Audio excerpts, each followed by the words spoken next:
Alors, je reviens rapide sur les discussions d'hier pour vous donner les réponses et après, on fait les nouvelles questions d'aujourd'hui. J'en ai plein d'ailleurs.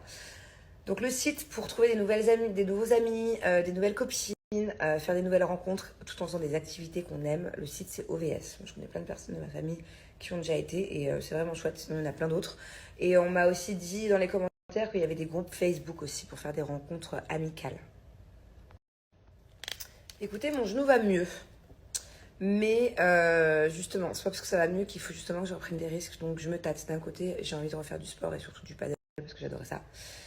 Mais d'un autre côté, c'était peut-être un avertissement. Donc pourtant, j'ai acheté des trucs pour fixer le genou que j'utilisais pas avant de jouer.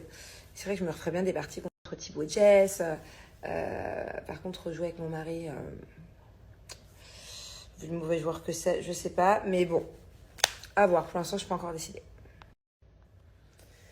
Effectivement, Sonia, c'est super rare que je parle de mon enfance, de ma famille, tout ça.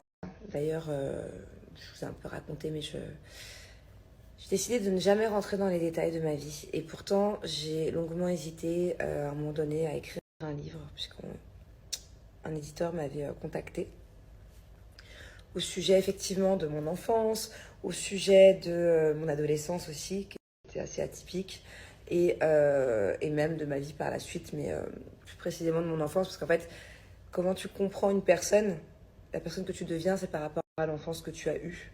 Donc en fait, forcément, mon enfance, mon adolescence, plus les années par la suite, plus maintenant la femme que je suis, bah tout ça, ça a un sens. Du coup, voilà, j'ai décidé de ne jamais vraiment expliquer les raisons pour lesquelles je suis partie chez ma grand-mère, par exemple, les raisons de plein d'autres choses de mon enfance, de mon adolescence, parce que blessée, de faire du mal à certaines personnes que j'aime énormément, à mes proches. Je pense qu'il y a des choses qu'il faut des fois garder pour soi, pour savoir protéger les gens qu'on aime. Surtout quand on a de la notoriété. Voilà, mais c'est vrai que ça m'aurait libérée et ça m'aurait fait du bien un jour de vous raconter vraiment tout. Say hello to Aucun tabou. Écrire vraiment mon histoire. Parce que j'ai l'impression d'avoir vécu plusieurs vies dans ma vie, des choses vraiment différentes. On va dire que j'ai pas vraiment eu une enfance facile. J'aime pas dire ce mot-là parce que j'ai bien conscience qu'il y a bien pire, mais il y a aussi bien mieux comme enfance. Voilà, on va dire que j'avais pas vraiment une enfance d'enfant. J'ai tout de suite dû être mature, je n'ai pas eu le choix, j'ai tout de suite dû me débrouiller, on va dire. J'ai tout de suite dû faire preuve de débrouillardise, alors ça c'est sûr, c'est le cas de le dire. Et, et voilà, c'est pour ça que j'ai mes enfants maintenant. Et pour vraiment qu'ils aient une enfance d'enfant. Je veux pas qu'ils grandissent trop vite, je veux qu'ils gardent leur âme d'enfant. Je veux je veux que leur vie soit un bonheur, qu'ils ne se soucient pas des soucis des adultes, qu'ils n'aient pas à et avoir des responsabilités sur les épaules, sur leurs épaules d'enfants, quoi. Voilà.